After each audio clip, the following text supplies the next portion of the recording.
En esta unidad vamos a estar tratando con los temas de derivación e integración y bueno, vamos a dividir entonces en dos grandes rubros nuestro notebook, en el que vamos a empezar con la parte de derivación, que normalmente tiende a ser la más sencilla. Y igualmente, para la parte de derivación, pues vamos a dividir esto en dos objetivos primordiales. Por un lado, tener un programa que facilite el cálculo de la derivación en un punto determinado para una función dada, y posteriormente veremos una aplicación mucho más profunda y mucho más elaborada para la derivación dentro de un intervalo en las cápsulas posteriores. Vamos a empezar entonces con la derivación en un punto. Nuestro objetivo es simplemente recopilar algunas de las fórmulas. Debemos de recordar que hemos hablado de tres grandes fórmulas, que son la derivada o la fórmula avanzada, la fórmula retrasada y la fórmula centrada, como una aproximación a primer orden del cálculo o segundo orden, en el caso de la centrada, del cálculo de la derivada en un punto dado. Muy bien, bueno, pues vamos a hacerlo. Entonces, a lo largo del notebook voy a estar usando la versión de las fórmulas avanzadas como un mero ejemplo que los estudiantes podrán entonces en su momento cambiar por las fórmulas retrasadas o centradas según lo requieran en sus ejercicios y aplicaciones. Muy bien, vamos a llamar a este programa der.punto, donde tendría que dar básicamente la función, tendría que dar el valor en donde deseo calcular la primera derivada y finalmente también un incremento que aparece en las fórmulas correspondientes de derivación. Vamos entonces a introducir un módulo. Lo hacemos de esta manera y bueno, básicamente pues introducimos nuestras fórmulas correspondientes para el cálculo de estas primeras derivadas. Lo haremos así, entonces dividimos entre el incremento h y tendremos ya calculado nuestra primera derivada.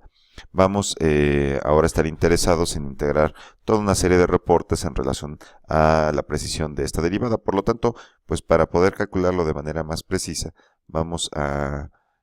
también voy a modificar esto, vamos a volver a repetir esto, pero haciéndolo con una precisión mucho mayor. Entonces vamos a llamar a el valor de derivación exacto, por ponerle algún nombre, y lo que vamos a hacer es cambiar el valor de la h. Sabemos que para obtener una mejor precisión la h debe de ser reducida, así que escogeremos esta h, por ejemplo, como un orden de magnitud más pequeño. Entonces pondremos h entre 10, volvemos a repetir nuestra fórmula y entonces habremos calculado de manera más precisa nuestra derivada, pero con la intención de poder calcular justamente los resultados correspondientes para la aproximación de más baja precisión, el error asociado. Muy bien, vamos ahora a reportar los resultados. Entonces recuerden que esto es un programa pues nada más para facilitar los cálculos y no tener que estar escribiendo esto de manera reiterativa en los diferentes ejercicios. Vamos a poner aquí, bueno, primero déjenme reportar un bloque para la primera derivada, después quizá lo podríamos extender hacia cálculos de derivadas pues posteriores, al menos la segunda derivada, que es pues a veces de interés y va a aparecer en algunos ejercicios. Muy bien, vamos ahora a reportar de una manera pues también clara lo que sería la primera derivada. Lo voy a escribir en este caso de esta forma. Entonces, esto así. Y finalmente pues colocamos nuestro resultado de error. Hecho eso, pues ahora podríamos repetir entonces una impresión muy similar. Ahora vamos a reportar el error absoluto, utilizando también la fórmula correspondiente. Bueno, recordemos que esto es el error absoluto de la aproximación de baja precisión menos la aproximación de mayor precisión. Y habremos reportado ya el error absoluto. Vamos a hacerlo también con el error relativo. Voy a usar solamente el error relativo fraccional.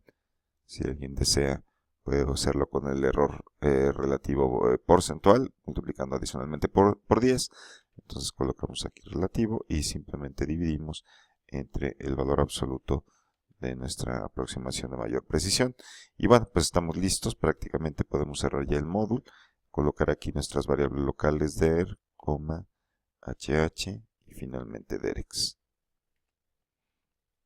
Entonces habremos construido ya un primer programa que nos permite pues realizar el cálculo de esta primera derivada y sus errores asociados absoluto y relativo. Vamos a poner un ejemplo. Entonces voy a estar trabajando a lo largo del notebook con esta función. Voy a colocar una función que sea relativamente interesante en el sentido de que, bueno, pues quizá para derivarla tuviéramos que hacer uso de la regla de la cadena en diferentes ocasiones, y eso, bueno, sea o haga complicado quizá el tener que hacer la derivación en forma analítica, ¿no? Prefiriendo entonces justamente esta derivación numérica. Muy bien, vamos a colocar todavía un argumento más. Voy a colocar aquí. Bueno, esto, la idea es generar una función que no tenga periodicidad, claramente, que tenga detalles nítidos donde podamos apreciar justamente el cálculo de la primera derivada. Muy bien, bueno, pues vamos a tener nuestra función, vamos a graficarla, más que nada para que ustedes la puedan visualizar y entender el comportamiento de la primera derivada. Lo voy a hacer en un pequeño intervalo simplemente. Vamos a ver cómo se vería esta primera sección. Aquí tenemos la función. ¿Sí? Es una función que obviamente si empezáramos a incrementar, pues veríamos que tiene oscilaciones posteriores de repente y bueno, y algunas modificaciones. Entonces, si ustedes continuaran dibujando esta función, bueno, pues van a encontrar diferentes comportamientos a lo largo de la misma. Voy a centrar nuevamente en pi entre 2 por el momento en la gráfica, aunque en realidad, si ustedes recuerdan, estamos calculando la derivación en un punto. Vamos a hacerlo en algún valor determinado. Vamos a suponer que lo quisiera calcular, por ejemplo, en el valor de 0.5, parte de la derivada. Entonces vamos a hacerlo de esta forma. Y bueno, pues para ello vamos a hacerlo de manera exacta. Entonces vamos a calcular la primera derivada. Y entonces usando el comando de matemática correspondiente para hacer el cálculo de esta primera derivada. Obviamente, bueno, podemos obtener nuestra fórmula analítica, aunque aquí no me interesa mucho, entonces voy a omitir la salida y en lugar de ello lo que queremos es usar esta función para calcular en un valor específico. Vamos a escoger el punto 6, punto 5, hemos mencionado, entonces eso nos deberá arrojar el valor exacto de esta primera derivada hasta 5 dígitos, ¿no? Pero hecho a partir de derivación analítica. Si yo quisiera usar mi programa, pues entonces ahora lo que haría es colocar el nombre del programa, poner la función tal y como la definí, el nombre, poner el punto donde quiero hacer el cálculo, que es punto 6, y poner una h. Voy a usar una h muy conservadora, muy grande en realidad, que es punto 1, para que ustedes puedan ver el efecto. Podemos ver en este caso, bueno, el reporte de lo que corresponde a la primera derivada. Obviamente los valores no son correspondientes, y esto es achacable básicamente al hecho de que la h que estoy colocando es bastante grande. En la medida que comencemos a reducir los valores correspondientes, pues empezaremos a ver pues ya mayor cercanía a estos valores. Eso les habla de alguna manera de la imprecisión o de la dificultad que tienen estas fórmulas para poder reportar los resultados.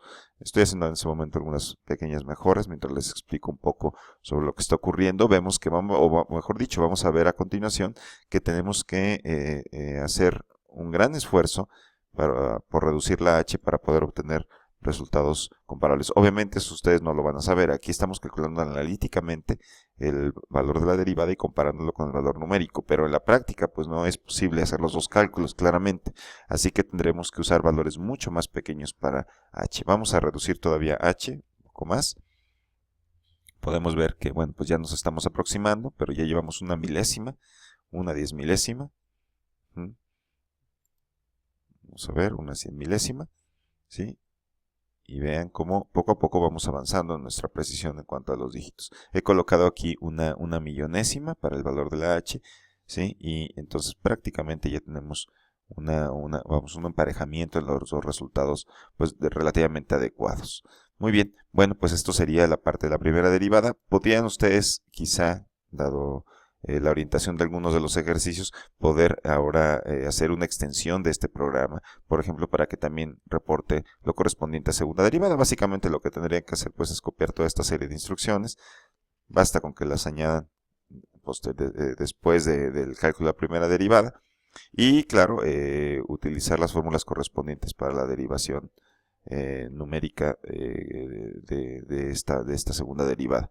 Vamos a introducirlo, en este caso esto es x0 más h y más f de x0, de esta manera.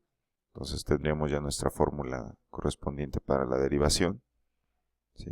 No es necesario cambiar los nombres de las variables, dado que pues ya reportamos lo correspondiente a la primera derivada. Vamos a hacerlo ahora acá. Esto lo tendríamos que hacer para la parte de la segunda derivada también, pero ahora de manera más precisa. Hay que recordar que esto se divide entre h al cuadrado. Entonces también haremos las modificaciones correspondientes y me parece que ya tenemos ahora sí nuestras fórmulas pues correspondientes para poder hacer el reporte claro de la segunda derivada. Muy bien, lo escribimos así, vamos a modificar nada más las salidas, ¿sí? Y el resto me parece que es exactamente igual. Vamos a hacerlo, vamos a regresar ahora a nuestro ejemplo, vamos a calcular pues igualmente como ya lo hicimos a la primera derivada, vamos a definir una función que contenga la fórmula correspondiente a la segunda derivada. Entonces lo haremos así. Vamos a calcular la segunda derivada e igualmente estaremos reportando esto con estas dos fórmulas. Nuestro programa ya está modificado, así que entonces básicamente lo que esperaríamos es tener un muy buen resultado. Muy bien, y entonces ahora tendremos, por ejemplo, para la segunda derivada un valor de 39.27, mientras que en la parte numérica estamos obteniendo un resultado de 39.28. ¿Sí? Podemos ver, bueno, pues la analogía, ¿no? En este caso se reportan los errores, pero son los errores relativos a cada cálculo realizado. Y bueno, la intención del ejercicio pues es más que nada una forma muy simple de poder integrar estas fórmulas para un reporte automatizado de las mismas y simplemente dejar al estudiante el control de los parámetros, particularmente del valor de la h y el punto en donde se desee o se le solicite calcular estos valores de derivación. Y bueno, hecho esto, eso es un ejercicio muy básico para poder realizar la derivación en un punto y que esperamos que haya sido útil para la introducción a este tema y dejaremos en la siguiente cápsula la aplicación a derivación en un intervalo. Gracias.